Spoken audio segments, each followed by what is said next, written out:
¿Alguna vez has cerrado los ojos, juntado las manos y susurrado algo a Dios para no escuchar nada? Ni una voz, ni una señal, ni siquiera una sensación, solo silencio. El tipo de silencio que te hace preguntarte si alguien te está escuchando, si acaso alguien está escuchando. Si alguna vez te has sentido así, quiero que sepas algo antes de que sigamos adelante.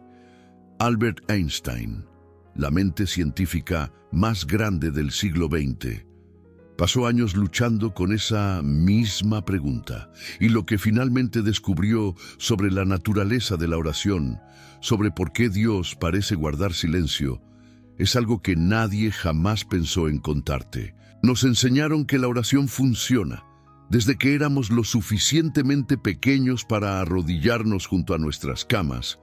Nos dijeron que todo lo que teníamos que hacer era pedir, pidan y se les dará. Decían, llamen y la puerta se abrirá, busquen y encontrarán. Mateo, capítulo 7, versículo 7.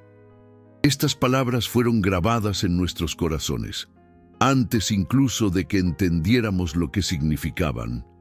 Y por un tiempo, cuando éramos jóvenes y el mundo todavía tenía un sentido simple, esas palabras fueron suficientes.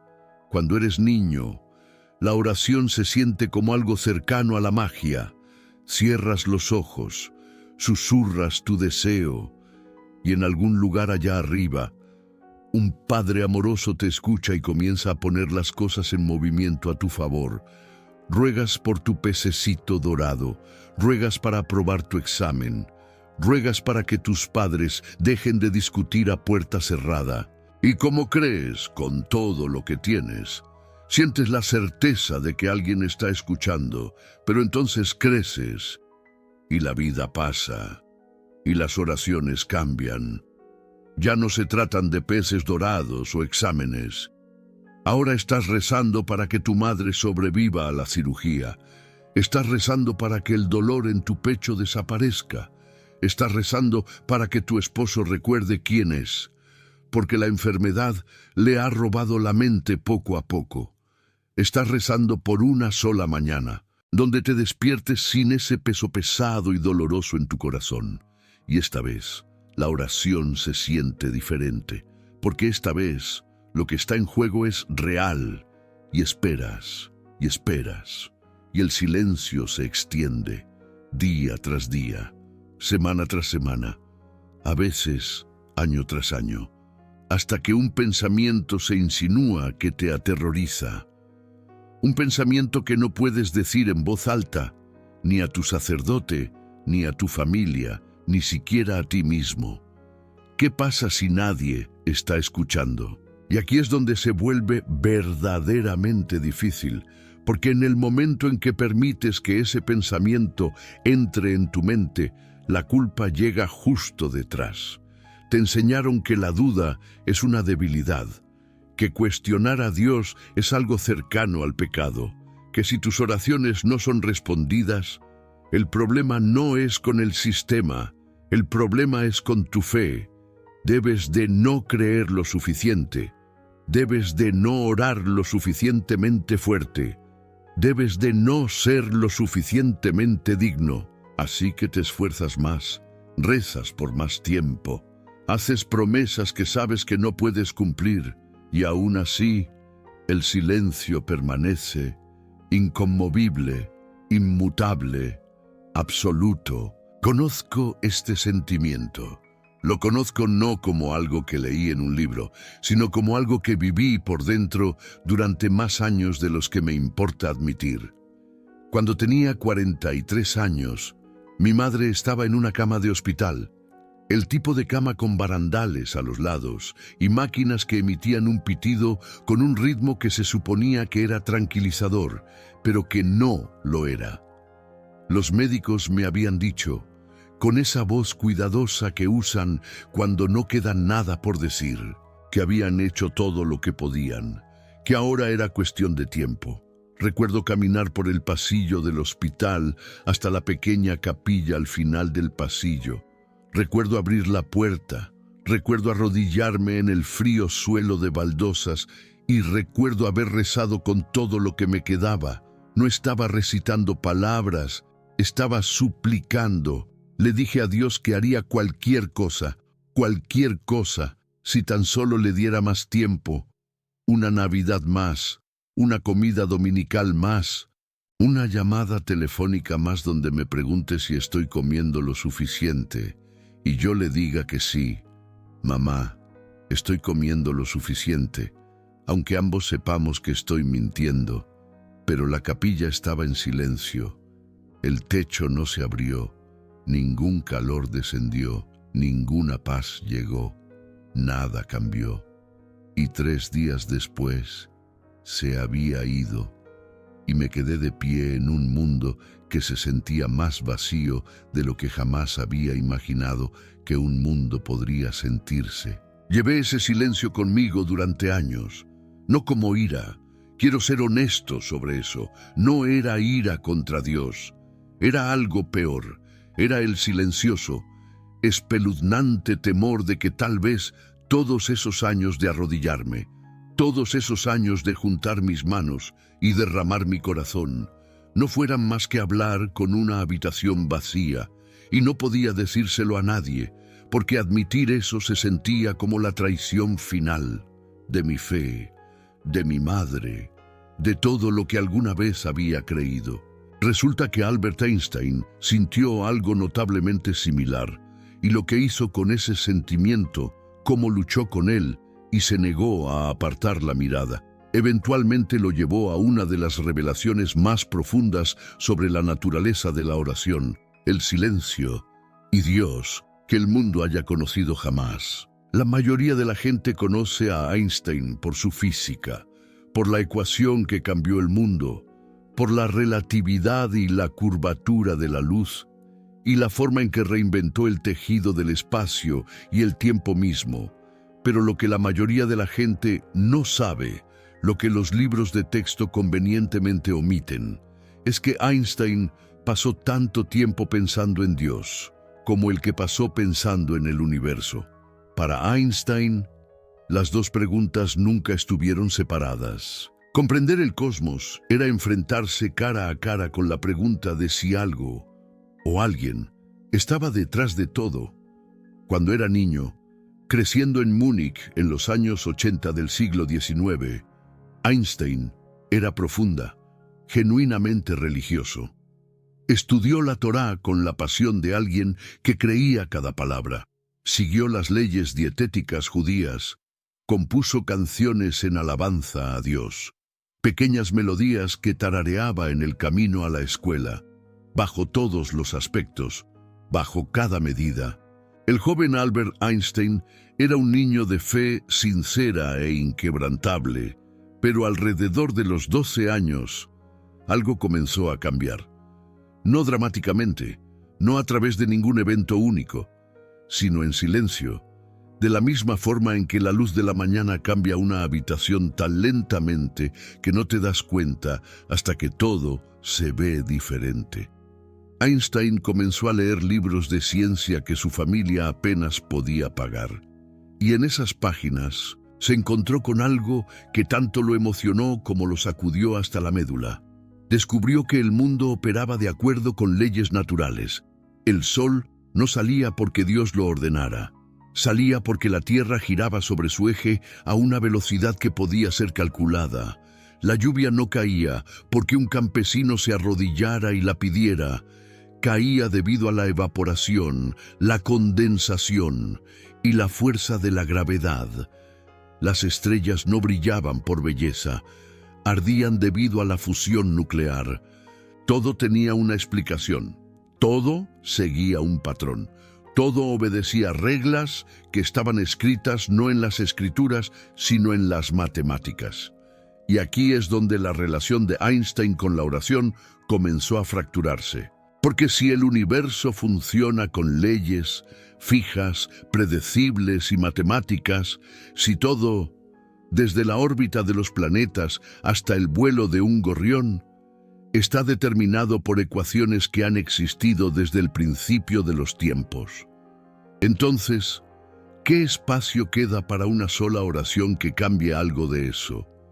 Si Dios ya puso todo en movimiento, ya determinó el camino de cada átomo, de cada fotón y de cada latido, entonces, ¿qué diferencia hace si una persona en un pequeño planeta, en un rincón tranquilo de un cosmos infinito, junta sus manos y pide algo?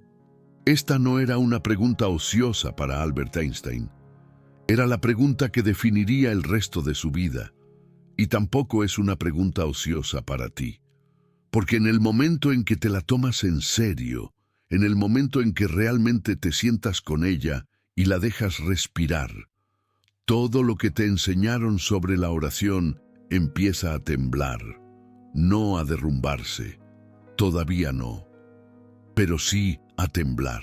Einstein escribió sobre esto en cartas a sus amigos más cercanos. A Miguel Ángel Besso, su confidente de toda la vida, le confesó que la idea de un Dios personal que escucha y responde a las oraciones individuales le parecía, en sus propias palabras, ingenua. Pero tuvo cuidado de añadir que esto no significaba que el universo estuviera vacío, ni mucho menos. Einstein dijo que cuanto más estudiaba las leyes de la naturaleza, más sentía algo detrás de ellas. Algo vasto, ordenado y hermoso, algo que no encajaba en ningún libro de oraciones, pero que era más real para él que cualquier cosa que le hubieran enseñado en la sinagoga. Y creo que esto es importante, porque Albert Einstein no estaba tratando de quitarle nada a nadie. Estaba tratando de entender por qué el Dios de su infancia se sentía tan pequeño en comparación con el Dios que encontró en las ecuaciones.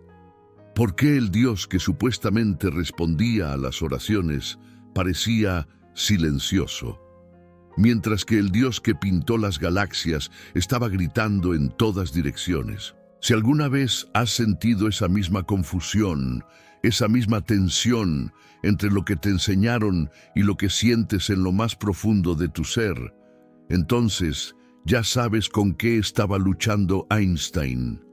Ya sabes que la pregunta no es si Dios existe. La pregunta es si el Dios al que le rezas es el mismo Dios que construyó las estrellas. Aquí está lo que nunca te contaron. Einstein no se detuvo ahí, no concluyó que la oración no tenía sentido y se marchó. No se convirtió en el científico frío y ateo que algunas personas quieren que sea. En cambio, fue más profundo, mucho más profundo, en un territorio en el que la mayoría de los teólogos nunca se atrevieron a entrar, y lo que encontró allí lo cambia todo. En 1929, un rabino llamado Heriberto Goldstein le envió a Albert Einstein un telegrama. Solo 5 palabras. Una pregunta que todo el mundo quería que respondiera. ¿Cree usted en Dios? La respuesta de Einstein se convirtió en una de las frases más citadas en la historia del pensamiento humano. Él respondió: creo en el Dios de Spinoza, que se revela en la armonía de todo lo que existe. No en un Dios que se preocupa por el destino y las acciones de la humanidad. Necesito que leas eso otra vez. No rápido, como leemos las cosas ahora. Despacio, como leerías una carta de alguien a quien amas. Creo en el Dios de Spinoza, que se revela en la armonía de todo lo que existe, no en un Dios que se preocupa por el destino y las acciones de la humanidad. La mayoría de la gente escucha la primera mitad y se pierde la segunda. La mayoría de la gente se detiene en el Dios de Spinoza y piensa que Einstein estaba siendo inteligente, evasivo o académico. Pero la segunda mitad es donde vive el terremoto, no un Dios que se preocupa por el destino y las acciones de la humanidad. En una frase, Einstein estaba diciendo que el Dios que escucha tus oraciones individuales, el Dios que decide si curar a tu madrecita o salvar tu matrimonio o quitar el dolor en tu pecho, ese Dios del que te enseñaron cuando eras niño, No es el Dios que Albert Einstein encontró cuando miró al corazón del universo. Y antes de que sientas que tu corazón se hunde, antes de que la vieja culpa trate de decirte que este es un territorio peligroso, necesito que escuches lo que Albert Einstein dijo después, porque no lo dejó ahí. Cuando leí por primera vez las palabras de Einstein sobre el Dios de Spinoza, tuve que dejar el libro. Estaba sentado en la mesa de mi cocina, tarde en la noche, con una taza de café enfriándose frente a mí, y sucedió algo que no esperaba. No sentí pérdida, no sentí que el suelo se derrumbaba, sentí alivio, un alivio tan profundo y tan repentino que me asustó, porque me di cuenta de que durante décadas había estado esperando que Dios me hablara en palabras humanas, en palabras claras, inconfundibles. Estas son tus respuestas del cielo. Y el silencio que interpreté como abandono, el silencio que llevé como una herida durante años, no fue abandono en absoluto. Fue una respuesta, solo que no era una que me habían enseñado a reconocer. Einstein pasó años desarrollando lo que él llamó religión cósmica. No religión de la manera en que a ti o a mí nos enseñaron, no con rituales, reglas y obligaciones semanales. La religión cósmica era algo completamente diferente. Era la experiencia abrumadora e inefable de estar de pie ante el universo y sentir algo que ningún lenguaje puede capturar. Einstein lo describió de esta manera. Dijo que todo el que está seriamente involucrado en la búsqueda de la ciencia se convence de que un espíritu se manifiesta en las leyes del universo. Un espíritu vastamente superior al del hombre. Y ante este espíritu superior, nuestros modestos poderes deben sentirse humildes. Un espíritu que se manifiesta en las leyes del universo, no un espíritu que habla a través de los curas, no un espíritu que concede deseos, no un espíritu que interviene en los asuntos humanos de la manera en que un padre interviene en la rabieta de un niño, un espíritu tan vasto, tan incomprensiblemente magnífico, que nuestra única respuesta apropiada es la humildad, no la exigencia, no la transacción, no el por favor, dame esto y yo te daré aquello.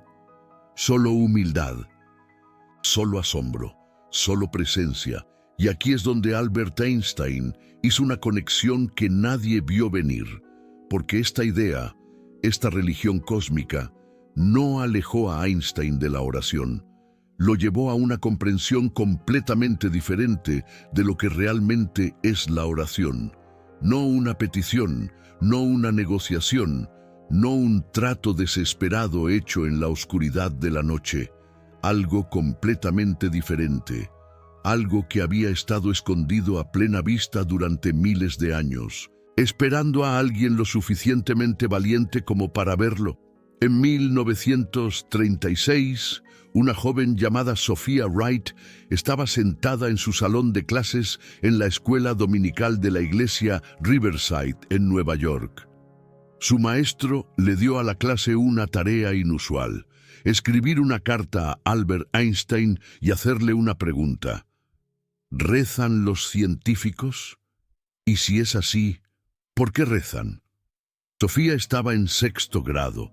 Escribió su carta cuidadosamente, como lo hacen los niños cuando saben que le están escribiendo a alguien importante.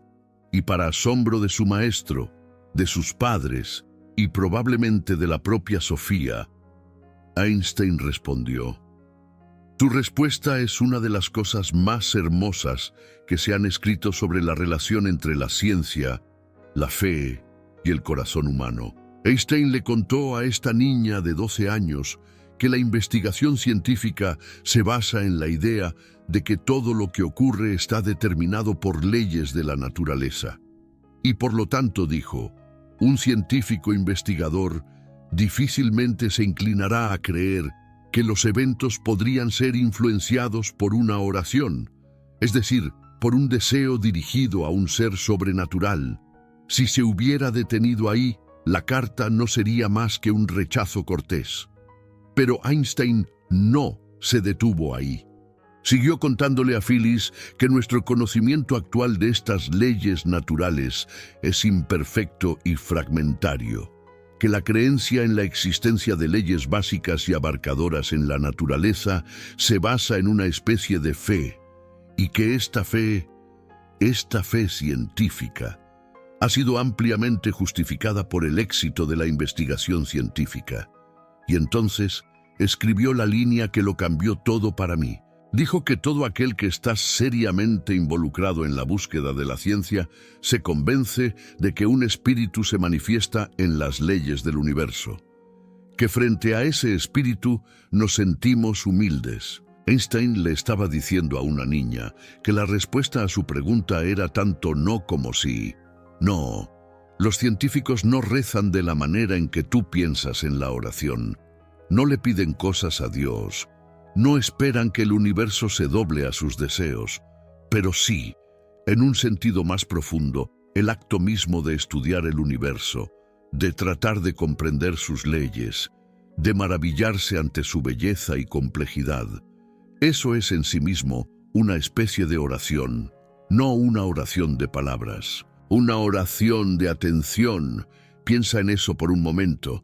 Piensa en la última vez que estuviste afuera por la noche y miraste las estrellas. Piensa en la última vez que viste la puesta de sol sobre el horizonte y sentiste que algo se agitaba dentro de ti que no tenía nombre. Piensa en la última vez que tomaste la mano de alguien y sentiste, incluso por un segundo, que el mundo no estaba tan roto como parece. Según Einstein, esos momentos no estaban separados de la oración. Eran oración. La oración más profunda, más verdadera y más honesta que un ser humano puede ofrecer, porque en esos momentos no estabas pidiendo nada. Simplemente estabas presente. Simplemente estabas consciente. Y esa conciencia, esa humildad ante algo más grande que uno mismo, es lo que Einstein creía que Dios estaba realmente escuchando. Y aquí es donde sucedió algo extraordinario, porque cuando Einstein miró hacia atrás a través de la historia, descubrió que no era el primero en llegar a esta comprensión. No por siglos. 300 años antes de Einstein, un filósofo llamado Baruch Spinoza fue excomulgado de su comunidad judía en Ámsterdam por escribir algo que las autoridades religiosas consideraron peligroso. Spinoza argumentó que Dios no estaba separado del mundo. Dios no era un ser que se sentaba fuera de la creación en un trono dorado, decidiendo a quién recompensar y a quién castigar. Spinoza dijo que Dios era la naturaleza misma, que cada árbol, cada río, cada estrella, cada átomo, cada aliento que tomas es no solo creado por Dios, sino que es una expresión de Dios, una manifestación, una palabra en un lenguaje infinito. Einstein leyó a Spinoza y sintió algo eléctrico. Reconoció sus propios pensamientos en las palabras de un hombre que había vivido 3 siglos antes. Aquí había un pensador que había sido castigado, marginado, expulsado por su propia comunidad, por atreverse a decir lo que Einstein había pasado su vida tratando de articular. Que Dios no está en silencio porque está ausente. Dios está en silencio porque lo es todo. El viento es Dios hablando. El río es Dios hablando. El latido de tu corazón es Dios hablando. Pero hemos sido entrenados para escuchar una voz humana, y por eso nos perdemos la voz que ha estado con nosotros desde antes de que naciéramos. Pero la conexión fue aún más allá. Los místicos cristianos del período medieval, hombres y mujeres como Meister Eckhart, Juan de la Cruz y Teresa de Ávila, habían escrito sobre esta misma experiencia. Lo llamaron la noche oscura del alma. La experiencia de orar y no escuchar nada, de alcanzar a Dios y tocar solo el vacío, de arrodillarse en la oscuridad y sentirse total, completamente solo. Y estos místicos, estas personas que habían dedicado toda su vida a Dios, Dijeron algo que la Iglesia rara vez enseña. Dijeron que el silencio no era un castigo, era un regalo. Era Dios quemando todo en ti que era falso. Cada expectativa, cada demanda, cada idea de quién se suponía que era Dios, hasta que lo que quedaba era algo puro, algo que no necesitaba palabras, algo con lo que no se podía negociar ni suplicar, algo que simplemente era. E incluso antes de los místicos cristianos, la tradición judía de la Cábala hablaba de un concepto llamado Tzimtzum. La idea de que antes de la creación, Dios era todo. Dios llenaba cada espacio y cada rincón de la existencia. Y para que el mundo existiera, para que tú y yo tuviéramos espacio para respirar y dudar y cuestionar y crecer, Dios tuvo que retirarse. Dios tuvo que hacer espacio.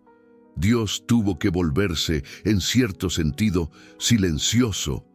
No porque Dios no pudiera hablar, sino porque el silencio era el acto mismo de amor que te permitía existir como un ser separado. Einstein encontró este hilo conductor a través de miles de años de pensamiento humano, a través de culturas, a través de siglos, a través de religiones. Los pensadores más profundos, los buscadores más devotos, las almas más valientes, todos llegando a la misma asombrosa conclusión. El silencio de Dios no es un fallo de comunicación, es la comunicación.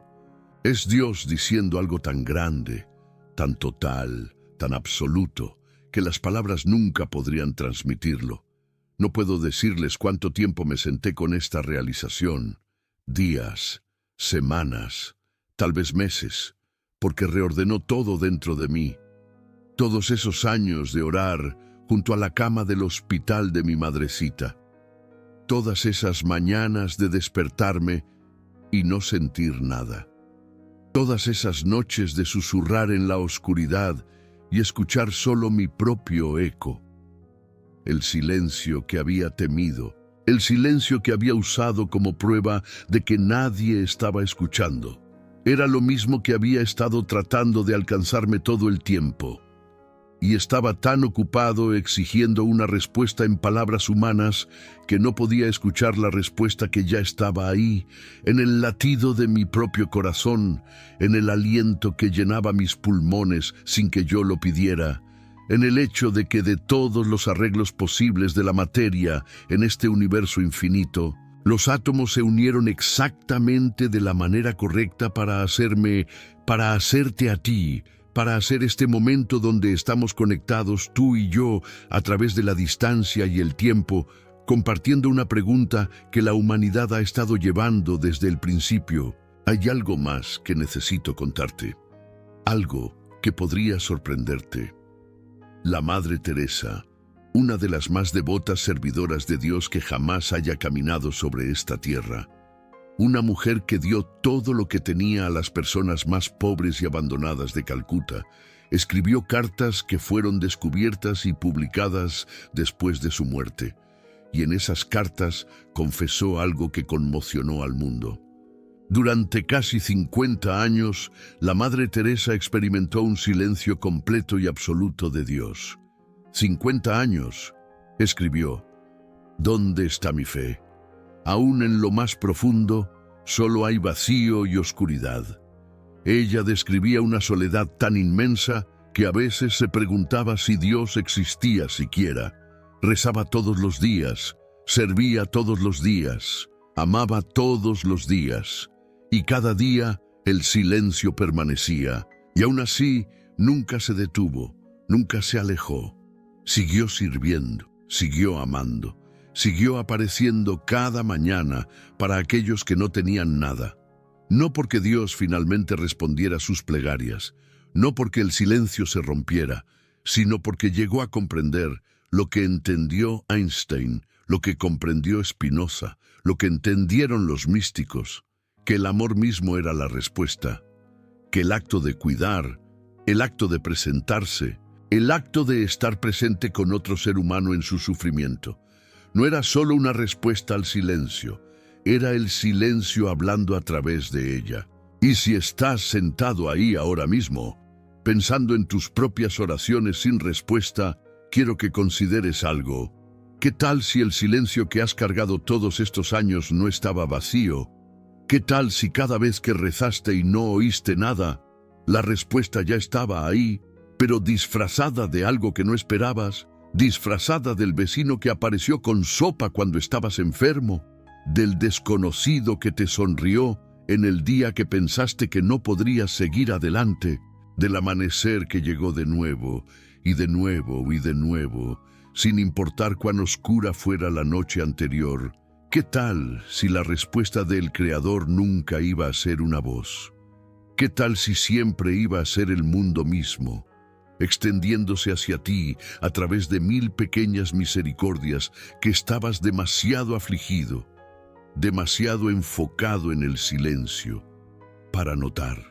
Einstein escribió una vez que lo más bello que podemos experimentar es lo misterioso, es la emoción fundamental que se encuentra en la cuna del verdadero arte y la verdadera ciencia.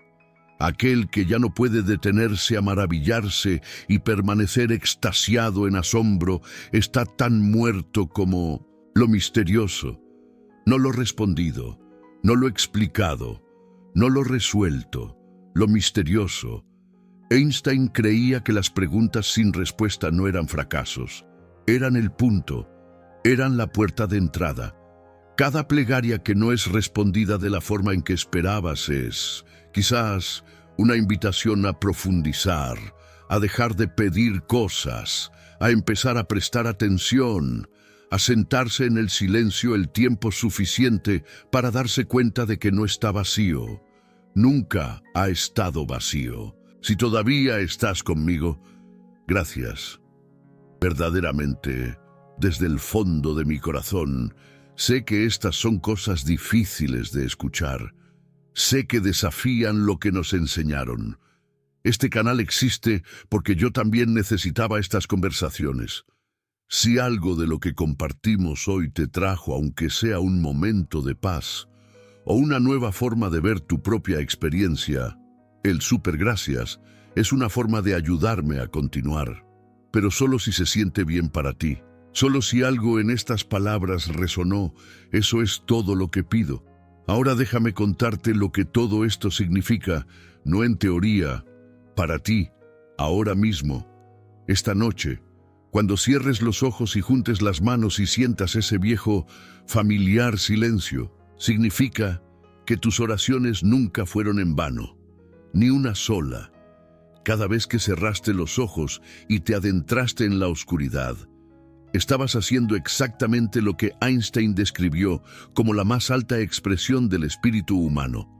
Estabas reconociendo el misterio, estabas admitiendo que no tienes todas las respuestas, estabas siendo lo suficientemente valiente como para necesitar algo, para esperar algo, para pedir algo, en un universo que no ofrece garantías, y eso requiere una clase de valentía que la mayoría de la gente nunca comprenderá.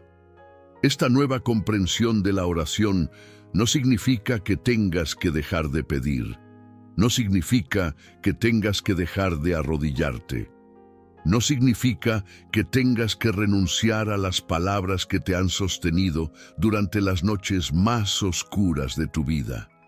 Lo que significa es que ya no tienes que medir el valor de tu plegaria por si recibes o no lo que pediste. Tu oración tiene valor porque la ofreciste, porque en ese momento de extender la mano, admitiste que no estás solo, que eres parte de algo más grande, que necesitas algo que no puedes proveer por ti mismo. Y esa admisión, esa hermosa, vulnerable, humana admisión, es escuchada. Siempre es escuchada. No por un juez que lleva la cuenta, sino por la misma fuerza que mantiene tus pulmones respirando mientras duermes y tu corazón latiendo sin tu permiso. Einstein estudió el universo durante toda su vida, vio la curvatura del espacio, comprendió la relación entre la energía y la materia, alcanzó a vislumbrar la arquitectura de la realidad misma. Y al final de toda esa búsqueda, al final de todas esas ecuaciones y descubrimientos y noches sin dormir, no encontró certeza, encontró asombro, encontró humildad, encontró lo que él llamó un sentimiento religioso cósmico que no tenía nada que ver con el dogma y todo que ver con el asombro. Tu silencio no es un castigo, tu duda no es debilidad, tus preguntas no son pecados. Según una de las mentes más grandes que jamás haya existido, son lo que te hace completa, profundamente, bellamente humano. Einstein nunca encontró todas las respuestas. La Madre Teresa nunca escuchó la voz que esperó 50 años escuchar. Y tal vez ese es exactamente el punto. Tal vez la oración nunca fue pensada para ser una transacción. Tal vez fue pensada para ser una transformación, no cambiar la mente del Creador, sino cambiar la tuya, abriéndote, suavizándote, convirtiéndote en la clase de persona que sigue presentándose, que sigue preguntando, que sigue arrodillándose en la oscuridad incluso cuando nada regresa. Porque esa clase de fe, la fe que sobrevive al silencio, es más fuerte que cualquier fe que nunca ha sido probada. Puedes llevar tus preguntas y tu fe al mismo tiempo. No son enemigos, nunca lo fueron. Einstein llevó ambas hasta su último aliento. Teresa de Calcuta llevó ambas durante 50 años de oscuridad. Y si ellos pudieron caminar ese camino, con toda su brillantez y toda su devoción y todas sus preguntas sin respuesta, entonces seguramente tú y yo también podemos. El silencio no está vacío, nunca lo estuvo.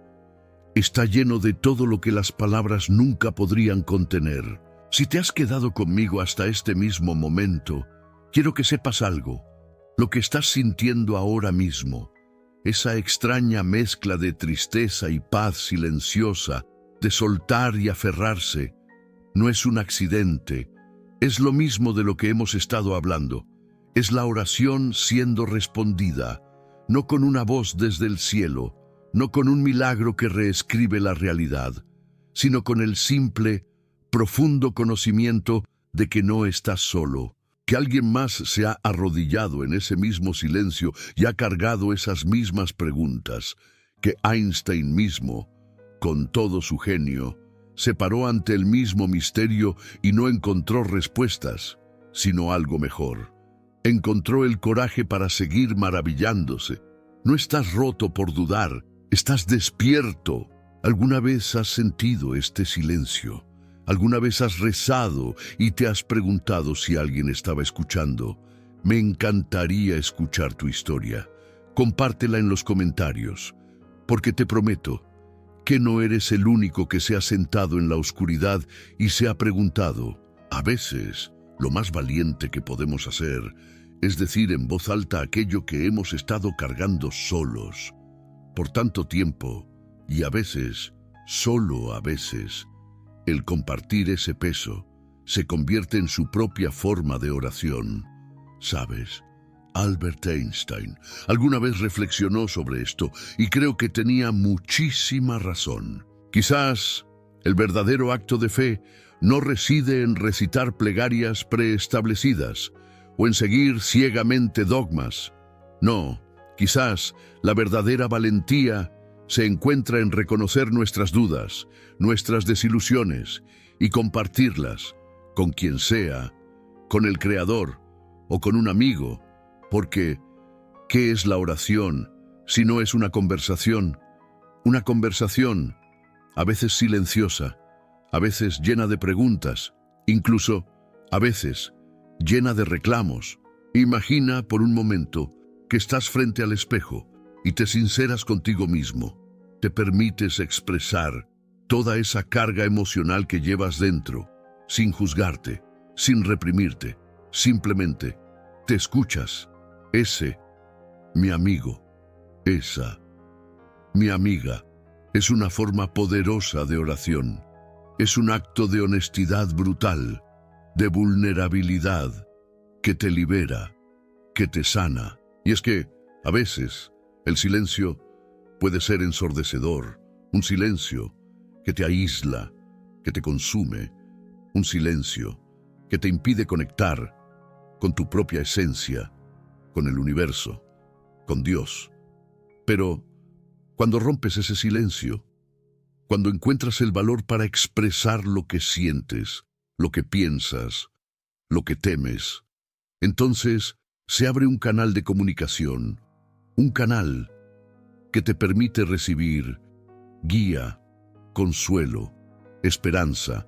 Así que la próxima vez que te sientas abrumado por el peso de tus problemas, no te quedes callado, no te aísles, busca a alguien en quien confíes o simplemente habla con el Creador. Él siempre está dispuesto a escucharte. Recuerda las palabras de Albert Einstein: no puedo imaginarme a un Dios que recompense y castigue a sus criaturas o que tenga una voluntad del tipo que experimentamos en nosotros mismos. Él nos invita a una reflexión más profunda, a una conexión más auténtica, a una oración que nace del corazón y no de la obligación.